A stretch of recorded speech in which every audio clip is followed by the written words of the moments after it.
Magandang umaga sa atin lahat sa mampanig ng buong mundo. Atin ngayon ang kapistahan ng pagdalaw ng Mahal na Birhen Maria. Ito naman tayo sa mabuting balita ng Panginoon ayon kay San Lucas.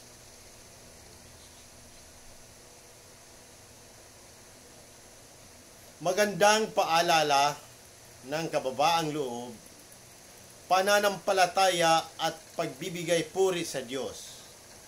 Ito ang kwento ng pagkikita ni Maria at ni Elizabeth na parihong nagdadala ng mga mahalagang sanggol sa kanilang sinampupunan, si Jesus at si Juan Bautista.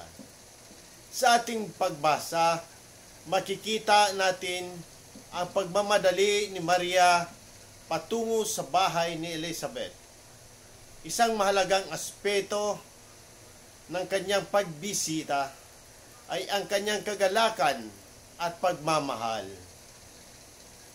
Sa kabila ng kanyang sariling kahinaan at panganib na dala ng pagbubuntis, pinili pa rin ni Maria na maglakbay upang magbigay suporta sa kanyang pinsan.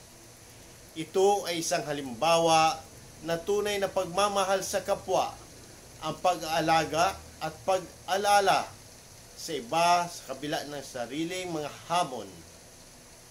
Nang marinig ni Elizabeth ang bati ni Maria, napuspos siya ng Espiritu Santo at kanyang sinabi ang isa sa mga pinakapamilyar na linya sa ating pananampalataya.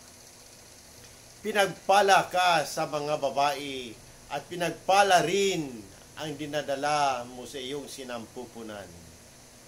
Ang mga salitang ito ay nagpapatunay sa espesyal na papel ni Maria sa plano ng Diyos.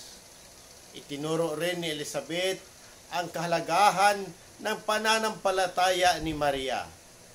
Mapalad ka sapagkat nanalig kang matutupad ang ipinasasabi sa iyo ng Panginoon.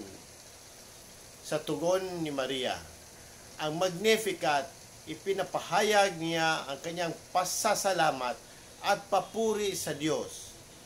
Dito ay ipinapakita ang kanyang kababaang loob at ang pagkilala na lahat ng kanyang tagumpay at biyaya ay mula sa Diyos.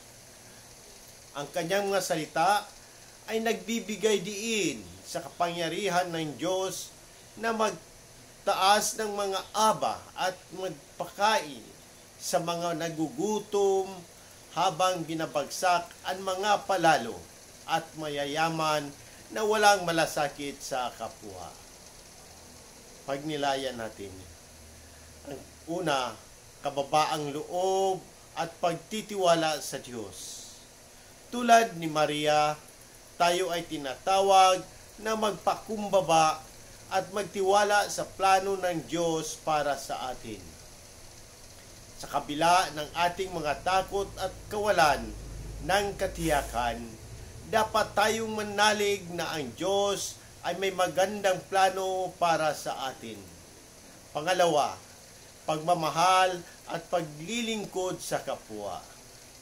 Ang pagmamahal ni Maria upang tulungan si Elizabeth ay isang halimbawa ng tunay na paglilingkod sa kapwa. Paano tayo makatulong sa ating kapwa sa mga simpleng paraan araw-araw? Pangatlo, pagpupuri sa Diyos.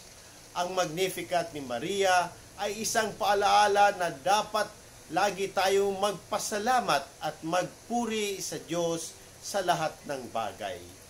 Mabuti man o masama, ang pasasalamat ay isang mahalagang aspeto ng ating espiritual na buhay.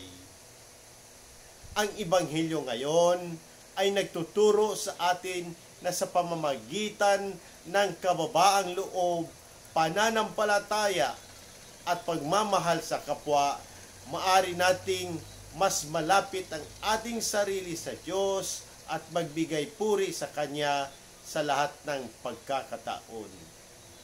Naway patuloy tayong gabayan ni Maria sa ating paglalakbay ng pananampalataya. Amen. Sa muli, sa Diyos ang papuri at pagpapala. Magandang umaga sa ating lahat.